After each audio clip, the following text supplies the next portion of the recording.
Muy buenas noches, amigos de Reporte Saladín.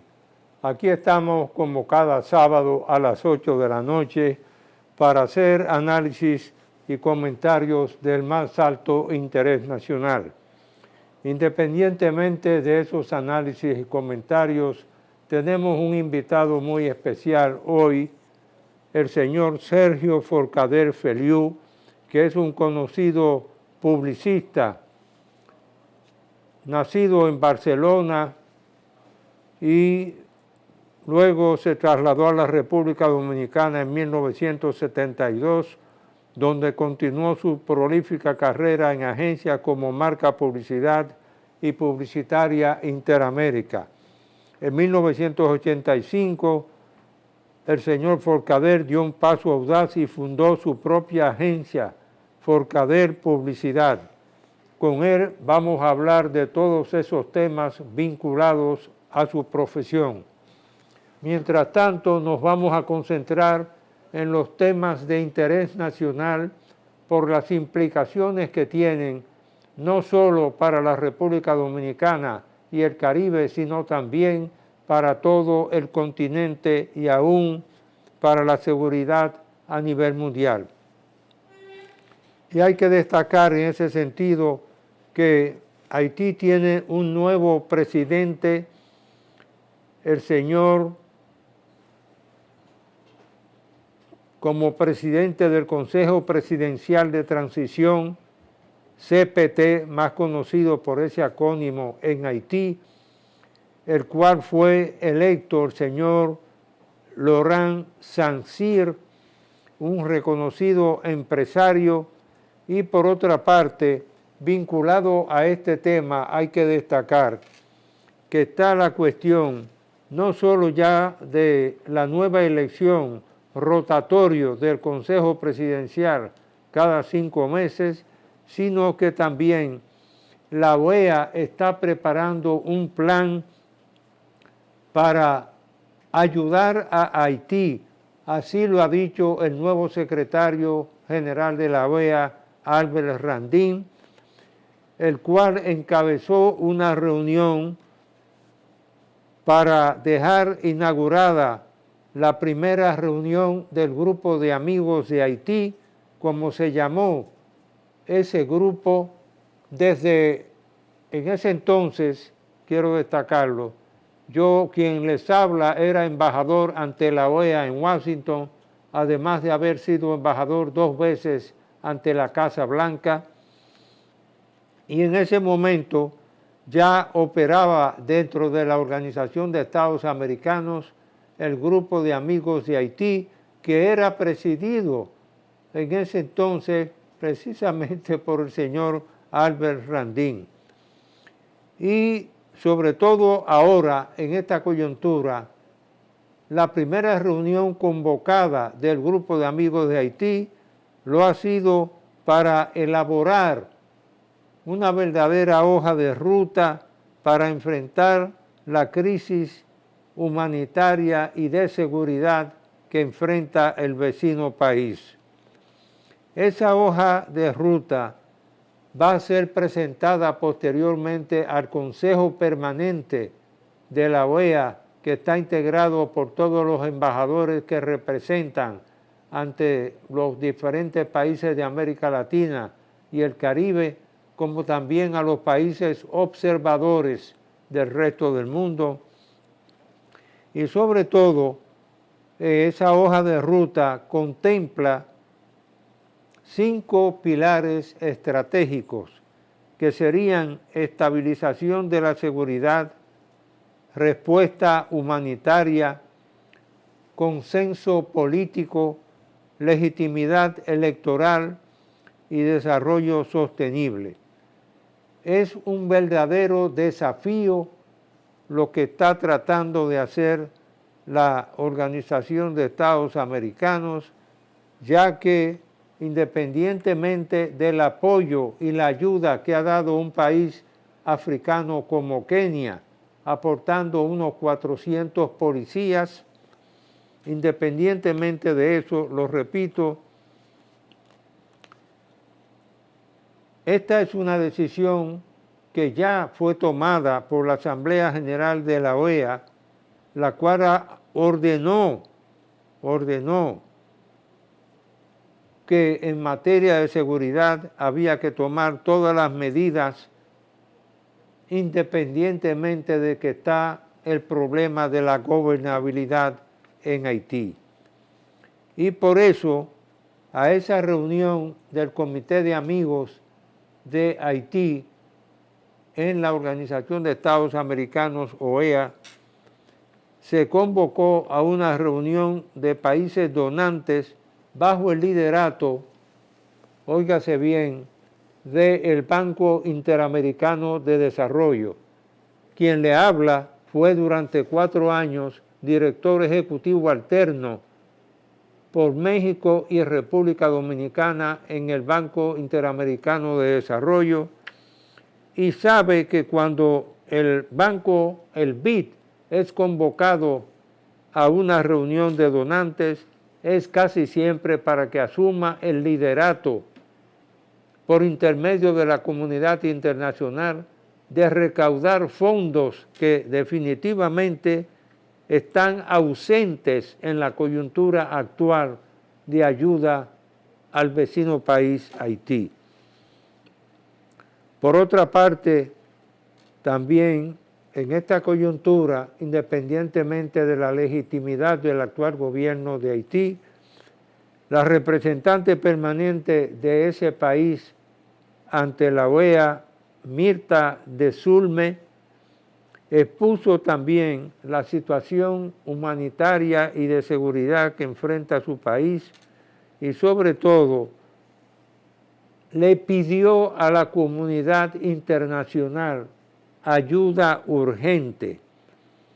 En esa reunión convocada del Comité de Amigos de Haití, con la participación del Banco Interamericano de Desarrollo, la Oficina Integrada de las Naciones Unidas en Haití, más conocida por el acrónimo BINU, la Misión Multinacional de Apoyo a la Seguridad, MSS, y la Organización Panamericana de la Salud, porque para la información de nuestra teleaudiencia, la persona que ocupa el cargo de embajador ante la OEA es al mismo tiempo embajador ante la Organización Panamericana de la Salud, más conocida por el acrónimo OPS, Organización Panamericana de la Salud.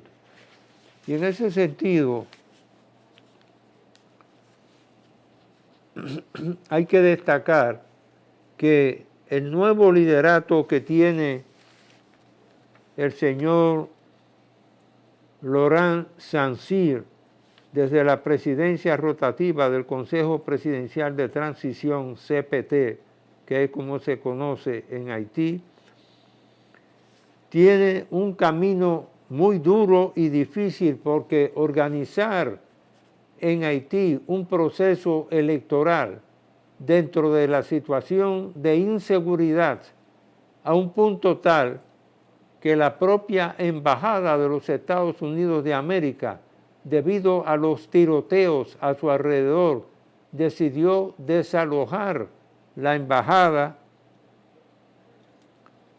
Y por otra parte también, resulta que el plazo para organizar unas elecciones desde este mes de agosto hasta diciembre parecería corto, ya que en el mes de enero del 2026 tendrían que celebrarse esas elecciones para elegir el nuevo gobierno que asumiría a partir del 2026. Y por supuesto se ha alegado por parte de las bandas de asaltantes y delincuentes que aún campean por la libre en Haití, que ese consejo lamentablemente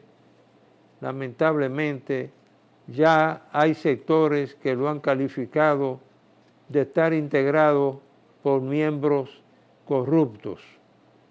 Y por otra parte está la declaración de guerra que ha hecho Barbecue, más conocido como Cheriser, que ha amenazado precisamente con abrirle la guerra al Consejo Permanente y sobre todo que ahora en el nuevo contexto, al nombrar un nuevo jefe de la Policía Nacional de Haití, el señor Andrés Jonás Vladimir,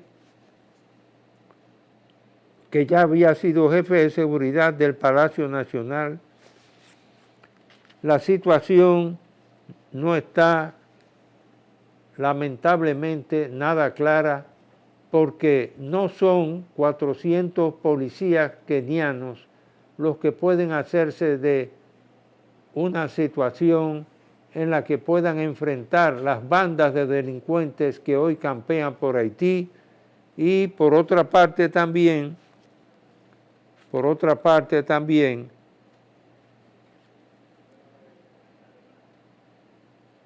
la Fuerza Nacional Progresista ha reclamado un régimen de excepción para la zona fronteriza en vista de los episodios que continuamente están ocurriendo en esa zona. Llama la atención que dentro de los temas económicos tratados también de relevancia recientemente durante los últimos días, está la cuestión de qué hacer con las EDES, es decir, las empresas de energía eléctrica que ya en su oportunidad habían sido una vez privatizadas y luego devueltas. Y por otra parte también hay que destacar que por primera vez en la historia reciente, dentro de este cuadro de análisis y comentarios, la Dirección General de Migración ha sancionado a unas 28 empresas por emplear a ilegales. Independientemente de que, como lo ha informado el Banco Central, el flujo de remesas ha crecido en el curso del presente año un 11.6% en 7 meses, llevando las remesas de los dominicanos residentes en el exterior a unos 6.874 millones de dólares. Hay que señalar que en este contexto, la prioridad que reviste para la región del Caribe, y sobre todo ahora que no ha aparecido un país como ya ocurrió en el pasado, en el mandato anterior del presidente Lula da Silva, en virtud de la política de no indiferencia que se aplicó en su gobierno anterior, fue el ejército brasileño, por petición del presidente de los Estados Unidos de América de entonces, presidente de Francia, y del presidente Lula, el que asumió la representación de los cascos azules de las Naciones Unidas para enfrentar las situaciones de violencia e inseguridad que habían ocurrido después de los golpes de Estado que le habían dado al presidente Jean Bertrand Aristide. Cuestión esta que nos lleva a mencionar que un grupo de países le está reclamando a Francia hoy en día una indemnización precisamente para reponer los daños que le creó a Haití el repago de la deuda que le impuso Carlos X de unos 150 millones de francos en el pasado, deuda esa que se vino a pagar prácticamente en 1947. Y por eso un grupo de países hoy en día, cuando muy pocos países del mundo han hecho ofertas para financiar las operaciones, tanto de los 400 policías kenianos, y por eso se está invitando a esta última reunión del Comité de Amigos de Haití en la OEA a que el Banco Interamericano de Desarrollo se integre en esa campaña de recaudación de fondos de la comunidad internacional. Esperar que todo ese esfuerzo terminará finalmente en un apoyo presupuestario para que las fuerzas que en Haití combaten a Barbecue puedan realmente tener algún éxito. Hacemos una breve pausa y retornamos en unos instantes.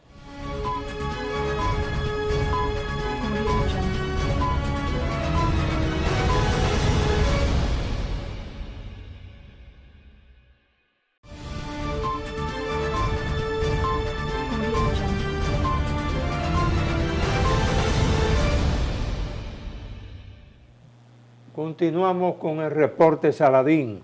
En esta oportunidad, como ya lo avanzamos en la introducción de este programa, hoy sábado, tenemos como invitado especial, lo repito, al señor Sergio Forcadell Feliu, quien nació en Barcelona y es un reconocido publicista con una amplia trayectoria en la industria de la publicidad.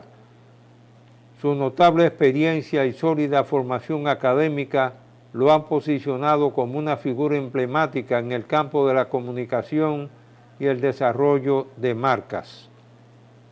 En busca de nuevas oportunidades, Sergio decidió trasladarse a Santo Domingo en 1972, donde continuó su prolífica carrera en agencias como Marca Publicidad y Publicitaria Interamérica. Su talento y visión le permitieron participar en importantes campañas para marcas locales e internacionales, ganando reconocimiento y consolidando su reputación en el ámbito publicitario. Ya en 1985, Sergio dio un paso audaz y fundó su propia agencia, Forcadell Publicidad. Bajo su liderazgo, la agencia se ha destacado por su enfoque estratégico y creativo, trabajando con reconocidas marcas como Goya Santo Domingo, Honda, Cruceros, Carnival, Universidad Católica Madre y Maestra, Xerox Call Center y Asociación Duarte de Ahorros y Préstamos. Su capacidad para impulsar el desarrollo y la proyección de las marcas ha sido ampliamente reconocida. Sea muy bienvenido en este programa de Reporte Saladín, señor Forcadell. Le agradecemos la amabilidad de otorgarnos esta oportunidad y le voy a ceder la palabra para cualquier comentario que desee hacer en esta introducción. Bueno, lo primero de todo, muchas gracias por su invitación, doctor. Segundo, que me han puesto un currículum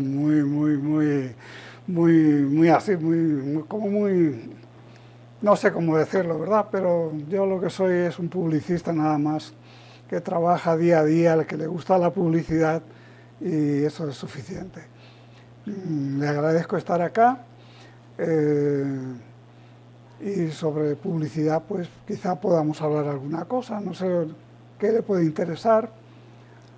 Bien, yo creo que es importante destacar, sobre todo en esa área del trabajo profesional que realiza, ¿cuáles empresas usted considera que han sido, como fruto del trabajo suyo, que han sido más exitosas en cuanto a la creación de marcas realmente en el mercado de la República Dominicana? Bueno, hay bastantes, pero citaremos algunas. Por ejemplo, la Honda, los automóviles Honda, que la manejamos durante 30 años y mantuvimos una gran imagen y una buena demanda. También hicimos la marca de González Muebles, desde que era desconocido hasta su 9º piso. También tenemos a los Bloch Curie, que eran desconocidos y formamos una marca muy importante. También otra, por ejemplo, es la Pela, que era reforzador sexual, que lo creamos, la marca, y también otras muchas más. La asociación Cibao, que manejamos durante 13 años, también he manejado Intec durante bastantes años, he manejado también Unive, he manejado la Católica de Santo Domingo, he manejado la Pucamaima, he manejado la Nordestana, he manejado muchas marcas, son muchas marcas porque son muchos años. Ya llevo 57 años en esta profesión y todavía trabajo todos los días. Dado el hecho de que uno de los pilares fundamentales de República Dominicana en su economía es el sector turismo, en el caso del trabajo que usted ha realizado, veo que están los cruceros Carnival. ¿Qué tipo de trabajo fue el que realizó para esa empresa tan importante? Bueno, eso fueron la promoción, perdón, aquí en Miami, de todo lo que eran los cruceros. Es decir, todos los cruceros que partían de Miami, entonces era todo lo que era la promoción de ellos, los viajes, los especiales que hubieran, etc. Fueron bastantes años que estuvimos moviendo esa publicidad. O sea, nosotros teníamos la responsabilidad de llevar la gente al crucero a pedir el viaje. Perdonen que hoy estoy un poco afónico. Ya. Bueno, pero eso puede ocurrir. Como seres humanos todos estamos sujetos a esas coyunturas. Y sobre todo haber podido trabajar para una universidad como la Pontificia Universidad Católica Madre y Maestra, que ha tenido una proyección nacional e internacional. Fue, no sé si este año, pero creo que fue el año pasado que fue considerada la mejor universidad del país. Yo di clases acá en Santo Domingo y también en Santiago. Me fascinaba ir a las clases de Santiago porque tienen un campus maravilloso, es un campus que parece de otro mundo. Sí, esa universidad, fruto del trabajo de ese liderato regional que ha tenido, por suerte, Santiago de los Caballeros, y yo conocí en parte algunos de los miembros iniciales de ese grupo, como lo fueron muchos de los, independientemente de Monseñor, que fue el líder ya del proyecto de la Universidad Católica Madre y Maestra, pero muchos de los miembros de ese grupo crearon el Instituto Agrícola y el Plan Sierra también, que era una cuestión fundamental para la preservación de los recursos naturales en esa zona y en esa provincia. Y sobre todo, formar también el propio padre alemán, toda una generación de economistas también que han dejado su huella y su imprenta en la República Dominicana. Por otra parte, veo que también ha trabajado en relación con el sector de los ahorros y préstamos con la Asociación Duarte. No, perdón, la Cibao, Asociación Cibao. Asociación Cibao. ¿Cuál fue en ese sentido el programa de trabajo desarrollado para...? Bien, nosotros manejamos durante 13 años la publicidad de la Asociación Cibao y apoyamos mucho la imagen que tenía dentro de Santiago y también, sobre todo, la expansión que tenían hacia Santo Domingo, que empezaron a las primeras sucursales. También hicimos mucho apoyo en este sentido. Reforzamos mucho la imagen de ellos en Santiago como institución, una institución que es fabulosa, sumamente seria, sumamente cumplidora, y estuvimos como 13 años manejando la publicidad. Sí, ese ha sido un sector clave y definitivamente fue una medida muy afortunada la que se tomó allá por 1962, cuando se aprobó esa legislación favoreciendo la creación de las asociaciones de ahorros y préstamos. Y lo que vino a hacer el Banco Central, el Banco Nacional de la Vivienda, lo que vino a ser especie del Banco Central del sector vivienda a través del ahorro, también con las asociaciones de ahorros y préstamos. Y fue una feliz decisión de nuestras autoridades de ese entonces crear esas asociaciones de ahorros y préstamos, porque a través de las mismas se pudo activar todo el sector vivienda, independientemente de que también con el trabajo que ustedes realizaron para las asociaciones de ahorros y préstamos también, esa marca pudo extenderse prácticamente a todo el país. Así es. Quisiéramos saber en cuáles otras universidades, porque yo he visto aquí en el currículum suyo que independientemente de las maestrías que ha hecho en la propia Universidad Autónoma de Santo Domingo, ha hecho un máster también en gestión internacional en la Universidad Internacional de Cataluña en Barcelona y estudios especializados en marketing y publicidad en diversas instituciones de los Estados Unidos. ¿Cuáles han sido los hallazgos especialmente más importantes dentro de esos estudios que usted ha realizado en esas universidades? Bueno, yo soy licenciado en Publicidad y Relaciones Públicas por la Universidad Complutense de Madrid y también después hice una maestría en Ciencia Política. De hecho, empecé un doctorado que por tiempo no lo pude acabar porque entendía que el marketing político era una rama muy interesante que empezaba, o bueno, sí, podríamos decir que estaba en sus comienzos prácticamente, y el campo de la política me podía ayudar con la publicidad. Después hice el de la maestría en mercadeo con la Universidad Autónoma, porque podríamos hacer mejor así el marketing político, es decir, ampliar los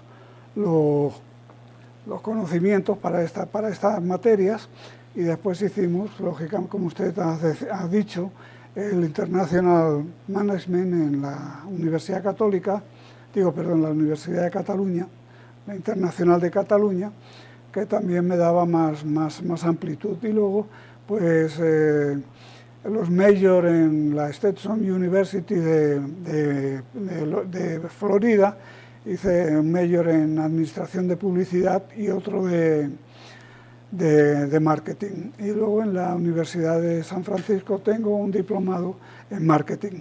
Yo entiendo que todos estos conocimientos le dan a uno una amplitud para, por ejemplo, manejar mejor las estrategias. Es decir, para mí la publicidad como publicidad solo necesito para mí personalmente, y creo que para muchos profesionales, ampliar los conocimientos en el área de mercadeo, porque nosotros, la publicidad es una hija del mercadeo. Entonces, cuanto más mercadeo conoce usted, más publicidad puede hacer con más estrategia. Como quería meterme en el área también de marketing político, pero solamente como conocimiento, aunque he hecho algunas campañas, entendí que debería también de tener los otros estudios. Además, uno no puede quedarse doctor con una sola cosa, uno tiene que ampliar. El tiempo es un enemigo con la obsolescencia, barriendo los conocimientos, y uno tiene que ampliar siempre ese aspecto. Como yo tengo, mi especialidad es creatividad, siempre he sido creativo, y también pues me he hecho también todos estos estudios para hacer estrategia. La estrategia hay que tener mucho conocimiento de otros muchos aspectos. Esos son los conocimientos nuevos que he ido ampliando para ese aspecto.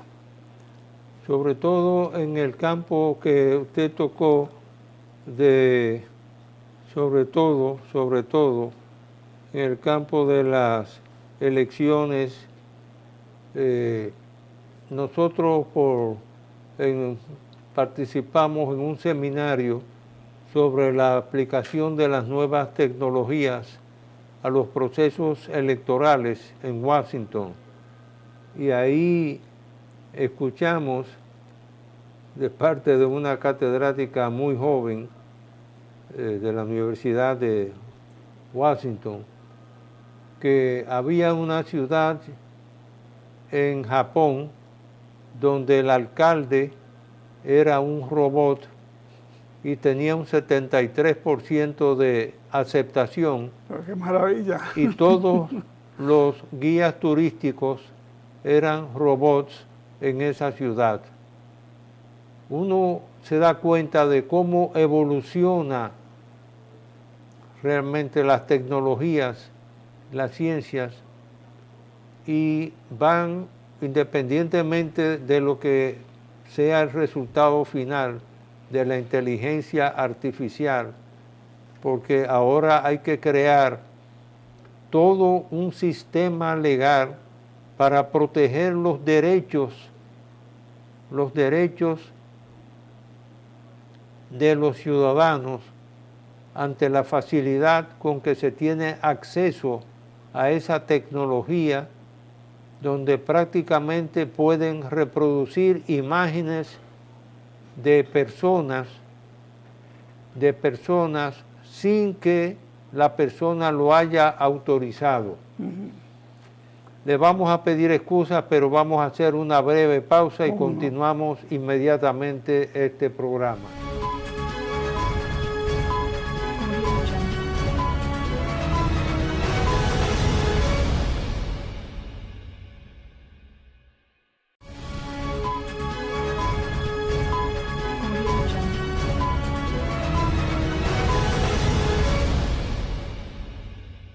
Bien, amigos, continuamos con el reporte Saladín, esta conversación con el señor Sergio Forcadell Feliú, un hombre que definitivamente en materia de publicidad y relaciones públicas tiene una larga carrera y ejercicio tanto en España como en la República Dominicana. Y en ese sentido quisiéramos hablar un poco de un tema que aparentemente no tendría que ver directamente con el trabajo y la naturaleza de un publicista, pero que al mismo tiempo uno se percibe que usted, habiendo trabajado en un sector tan complejo y difícil, ha conservado el humor. Y ahí están estos libros, entrevistas poco vistas y otros disparates similares. Atención, no recomendado para personas normales. voy a enseñar y pedirle a nuestro director que enfoque la cámara en la portada de este libro, porque no es fácil, igualmente que otro de los libros que voy a exhibir aquí a continuación, Relatos del sargento menos sargento de todos los sargentos, por el mismo Sergio Forcadell Feliú. Esa es la portada que ustedes pueden ver.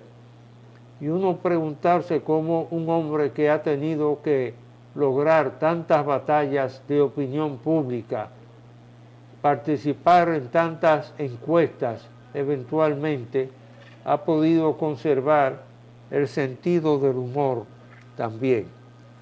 Bueno. Y hacer entrevistas, como la entrevista que figura en uno de los libros, una entrevista a Tarzán.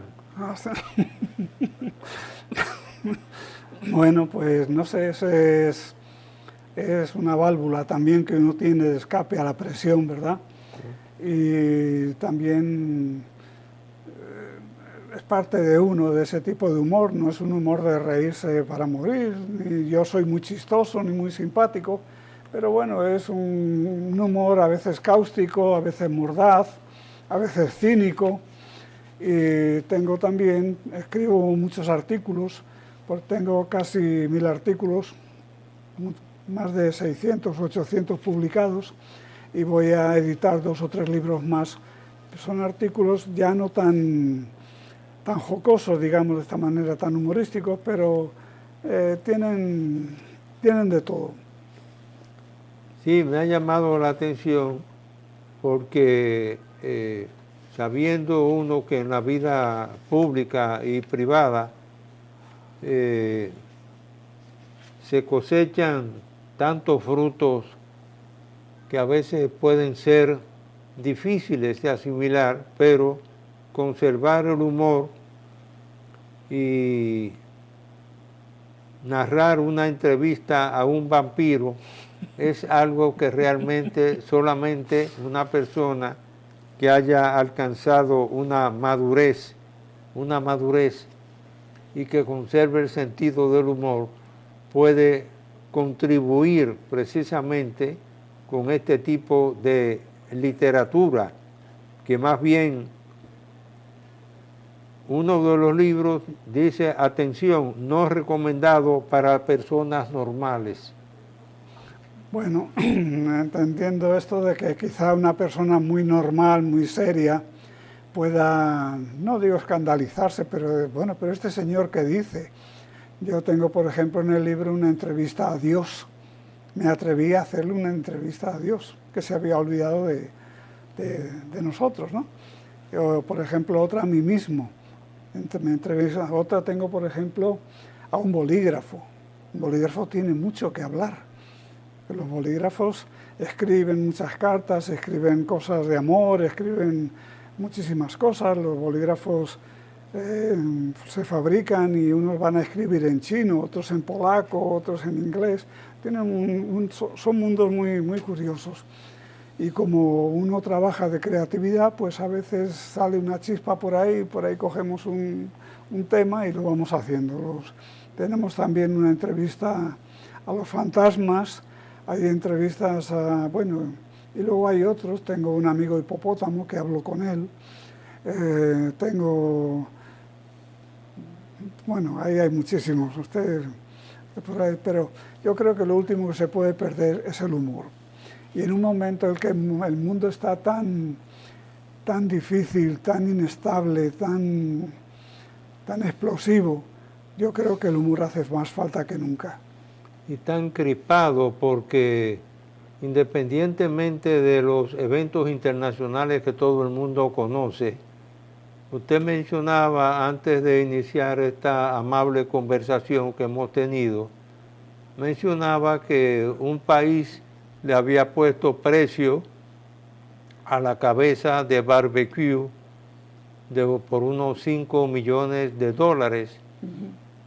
Imagínese usted que esa persona lo menos que necesita es una publicidad de ese tipo y independientemente de que el tipo de delincuencia que se ha practicado y que no ha respetado ni siquiera las áreas religiosas, porque apenas en estos días hubo un llamado de su eminencia, el Papa León XIV, pidiéndole precisamente a ese señor, a Barbecue, o Chericher, que liberara a 8 miembros de una orden religiosa, los liberara, y estamos viviendo un mundo de contrastes tan violentos, donde las fronteras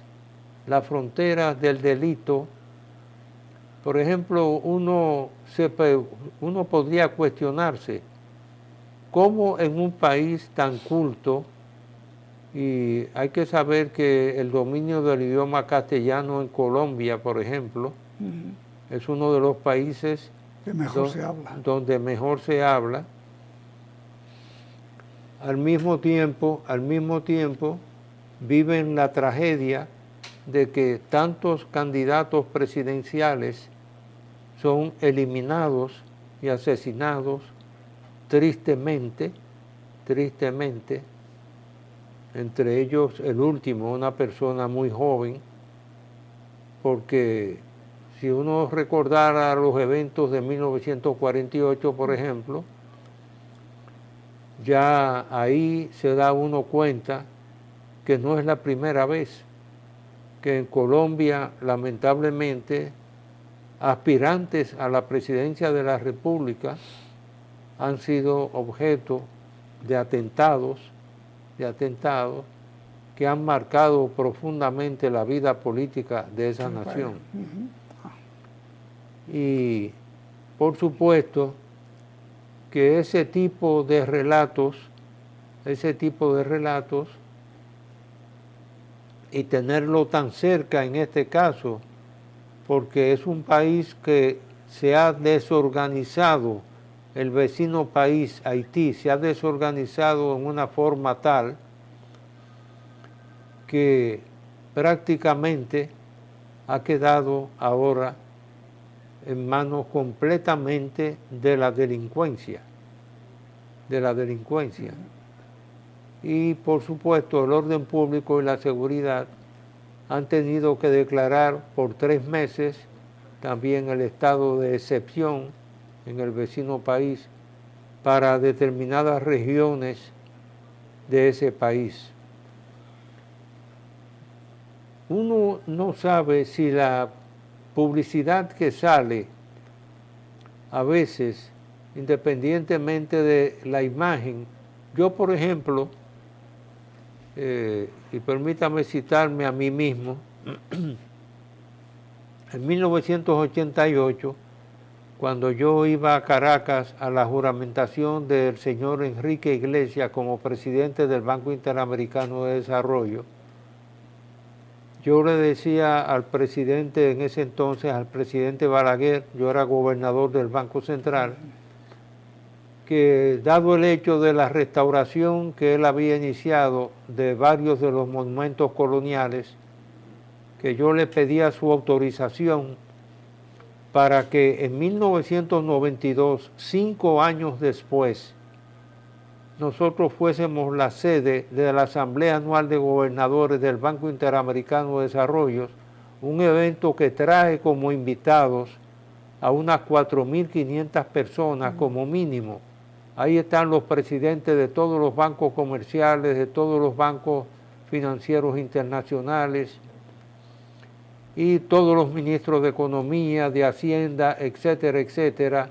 Los banqueros asisten a ese evento, y por supuesto,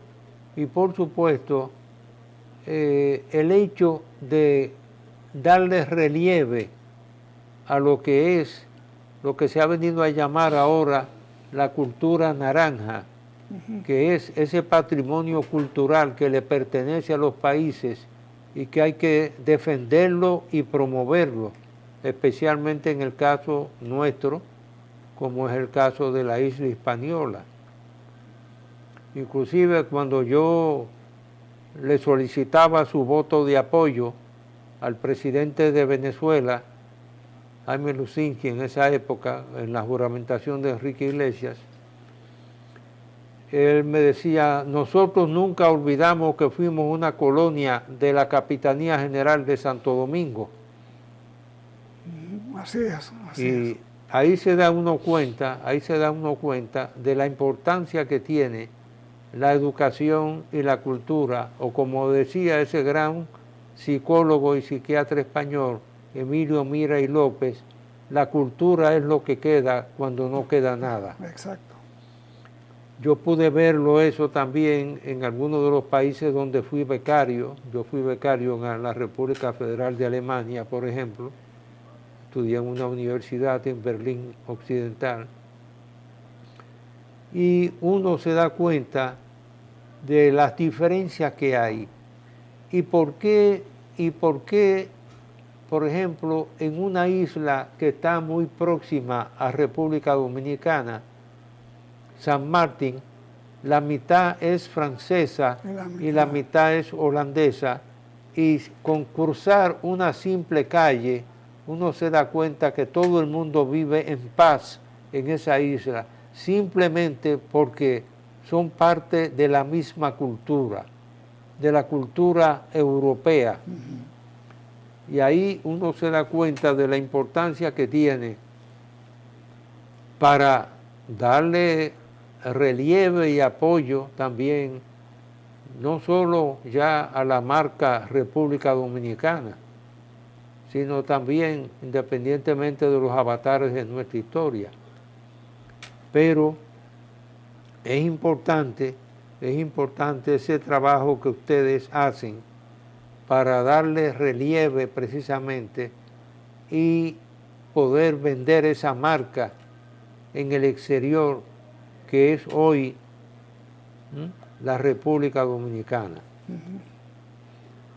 Sí, la marca país siempre hay que trabajarla, y más que crear un eslogan, que eso es, digamos, relativamente fácil, lo que hay que hacer es desarrollar la marca. El desarrollo de la marca es más importante que la creación de un eslogan, porque un eslogan usted lo puede decir, pero si no hay nada que lo sostenga, es una pieza que está en el vacío. Hay que hacerle un desarrollo para que tenga una base. Entonces la República Dominicana yo creo que está desarrollándola en varias áreas. Ya la República Dominicana, yo lo digo a veces, cuando las primeras veces que yo vivía aquí, cuando llegaba a España y tenía que explicar dónde estaba, tenía que decir, bueno, República Dominicana está en el Caribe, está a la derecha de Haití. Y la gente me decía, pero ustedes son haitianos. Y yo tenía que explicarle dónde estaba, qué era. Hoy en día la República Dominicana es un destino mundial deseado. Pasamos de los 10 millones de turistas para una isla relativamente pequeña. Y yo creo que sí, que en muchos ámbitos, no solamente en el turismo, estamos pasando en industrias, estamos pasando en tecnología, estamos pasando en muchas áreas. Y la marca país hay que protegerla, hay que difundirla y hay que trabajarla y hay que estar continuamente encima de ella.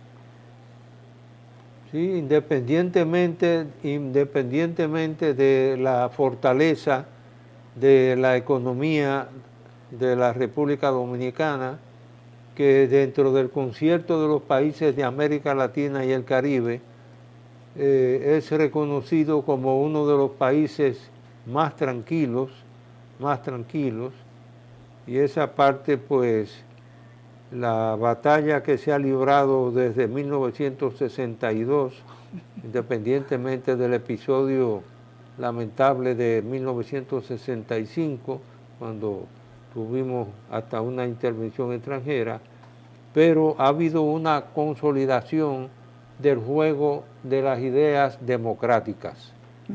Sabemos que el tiempo en la televisión es breve y le vamos a pedir excusas por haber aceptado esta invitación, y terminar este programa como siempre lo he hecho con la frase de ese inmortal de la literatura española, don Miguel de Unamuno y Hugo, cuando decía en 1936, me duele España, a mí me duele la República Dominicana. Que Dios los bendiga a todos y sobre todo, gracias por aceptar esta invitación. Reciba usted las bendiciones del Señor también, junto a su familia y su esposa. Siempre le damos gracias a Dios, siempre le damos gracias a Dios al finalizar este programa y hasta el próximo sábado en que aquí estaremos siempre analizando y comentando temas de interés nacional. Muy buenas noches.